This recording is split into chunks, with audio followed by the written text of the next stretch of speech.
La région du sud-est regroupe 6 villes et provinces, à savoir Hồ Chí Minh Ville, Bình Dương, Đồng Nai, Bà Rịa Vũng Tàu, Tây Ninh et Bình Phước. Grâce à sa position stratégique, elle joue un rôle clé dans les domaines économiques, culturels, sociaux, environnementaux, mais aussi en matière de défense, de sécurité et de relations extérieures. Terre d'avant-garde, elle s'est illustrée par des percées économiques marquantes, en mettant en place des modèles dynamiques, véritables fers de lance du développement du pays. Après des années de croissance rapide, des limites en matière d'infrastructure, de gouvernance, de coordination interprovinciale et d'aménagement urbain deviennent de plus en plus évidentes. Ces faiblesses constituent désormais des obstacles majeurs au développement durable de la région.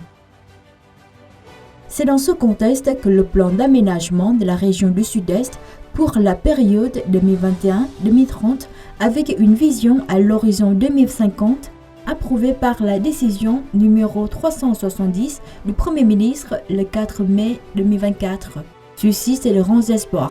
Il vise à réorganiser l'espace de développement pour faire de cette région clé un nouveau pôle de croissance de l'Asie du Sud-Est.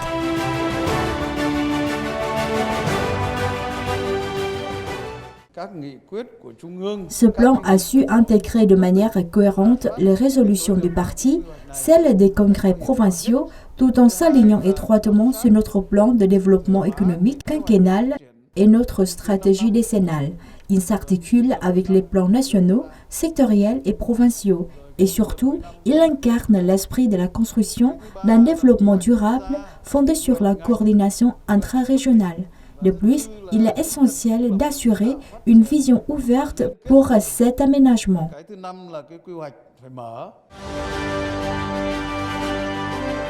Le plan d'aménagement de la région sud-est a été élaboré de manière rigoureuse avec 4 grandes orientations stratégiques qui constituent l'essentiel de ce plan.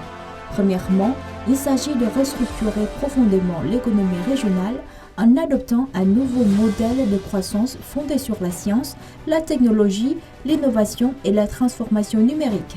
L'accent est mis sur le développement d'industries modernes telles que les semi-conducteurs, la fabrication de puces électroniques, la logistique et la finance. Les zones à haute technologie seront concentrées autour de Hồ Chí Minh Ville, Bình Dương et Đồng Nai, tandis que les secteurs à forte intensité de main-d'œuvre et de ressources seront relocalisés vers des zones périphériques. Deuxièmement, l'objectif est de construire des infrastructures modernes, intelligentes et intégrées en mettant l'accent sur le transport, l'urbanisation, l'énergie, la numérisation, l'irrigation et la lutte contre les catastrophes naturelles. Le plan prévoit également de vastes investissements dans la construction des autoroutes, des chemins de fer, des ports maritimes et des aéroports, notamment l'aéroport international de Long Thanh. Le développement de hubs logistiques et touristiques urbains vise à faire de la région un centre mondial de transit aérien, plus largement une zone économique de l'aéroport afin d'ouvrir de nouveaux espaces de croissance. Troisièmement, la région mise sur le développement de Hồ Chí Minh Ville et du pôle dynamique du Sud. La métropole est appelée à devenir une ville moderne, intelligente, dotée d'une forte capacité de connexion interprovinciale. Hồ Chí Minh Ville jouera un rôle moteur dans l'économie nationale et dans celle de l'Asie du Sud-Est. Enfin, quatrièmement, le plan prévoit la mise en place de corridors économiques stratégiques tels que Đồng Nai, Hồ Chí Minh Ville, Hồ Chí Minh Ville, Biên Hòa, Vũng Tàu ou encore Hồ Chí Minh Ville, Bình Dương, Bình Phước.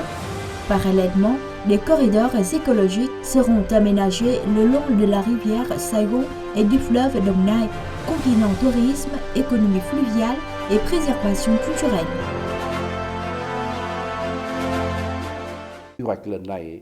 Le plan d'aménagement de la région du Sud-Est repose cette fois sur 3 axes fondamentaux. La percée, le rôle de pionnier et l'intégration régionale. D'abord, la percée doit se traduire par un changement profond de la pensée stratégique à la mise en œuvre concrète, afin de générer des avancées décisives, capables de stimuler non seulement le développement régional, mais aussi d'avoir un impact national.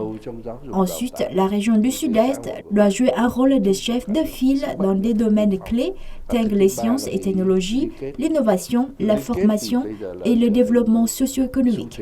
Enfin, l'intégration s'impose aujourd'hui comme une tendance incontournable. Les provinces doivent coopérer étroitement, se soutenir mutuellement, combiner leurs atouts pour exploiter pleinement leur potentiel respectif et produire une valeur ajoutée collective.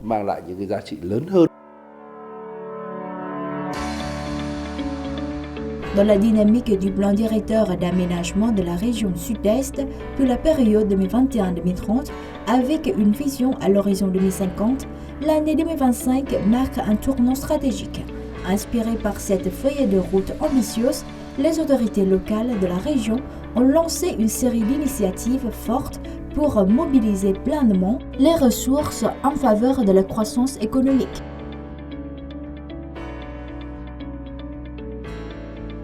Au cours du premier trimestre 2025, la province de Binh-duong, considérée comme la nouvelle capitale industrielle de la région Sud-Est, a été le théâtre d'une intense activité économique.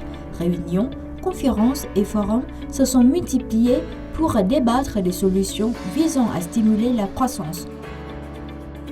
Pour l'année 2025, Binh-duong affiche une ambition claire: atteindre une croissance de son produit intérieur brut régional PIBR supérieure à 10%, avec un secteur industriel en hausse de plus de 12%.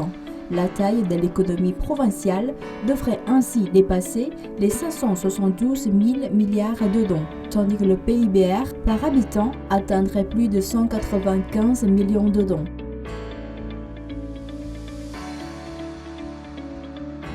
À l'image de Binh-duong, d'autres localités de la région sud-est comme Ô Chí Minh, Đồng Nai, Bình Phước ou encore Bà Rịa Vũng Tàu tirent parti de leurs atouts spécifiques pour dessiner un paysage économique dynamique et diversifié. Ô Chí Minh se positionne comme le moteur économique du pays, en tête sur les technologies de pointe, le tourisme et les échanges commerciaux internationaux. Bà Rịa Vũng Tàu s'impose avec ses ports en eau profonde, ses services logistiques et ses activités pétrolières. Đồng Nai reste un bastion industriel polyvalent, tandis que Bình Phước émerge comme leader dans la culture et l'exportation de produits agricoles tels que la noix de cajou, le cachou et le poivre, attirant un flux croissant d'investissements étrangers. Forte de ses atouts, la région sud-est s'engage dans une nouvelle phase avec des objectifs de croissance ambitieux pour 2025, visant entre 8% et 10% de hausse du PIBR. Certaines localités comme Ô Chí Minh, Bà Rịa Vũng Tàu, Đồng Nai et Binh-duong visent même plus de 10%. La mégapole du Sud va encore plus loin, bien que l'objectif fixé par le gouvernement national pour la mégapole du Sud soit de 8,5%, elle s'est fixé une barre plus haute. Dépasser les 10% de croissance économique, une ambition affirmée pour conforter son rôle de locomotive de la région et du pays tout entier.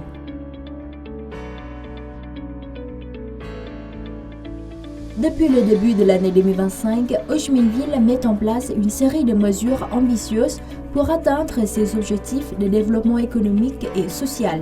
La ville concentre ses efforts sur des plans stratégiques majeurs comme la mobilisation du financement total de l'investissement social, la levée des obstacles pour les entreprises, l'amélioration de l'environnement d'investissement et l'optimisation de la gestion. L'accent est mis sur la mobilisation de nouvelles ressources, en particulier dans les secteurs modernes tels que l'économie verte, l'économie circulaire, l'économie numérique, l'économie nocturne, le tourisme fluvial urbain et l'industrie culturelle. Ces initiatives visent à diversifier l'économie de la ville et à la rendre plus durable et compétitive sur la scène internationale.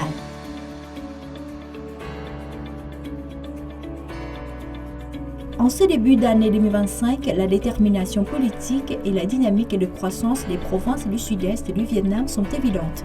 Les objectifs ambitieux de développement témoignent d'une région qui entre dans un nouveau cycle de croissance vigoureuse, prête à se propulser aux côtés de tout le pays. Les autorités locales et la population de cette région continuent d'écrire l'histoire de leur région. Avec une énergie nouvelle et une vision renouvelée, elles sont déterminées à devenir des modèles exemplaires dans le pays pour le développement économique et social, en tirant parti des ressources et en stimulant les investissements.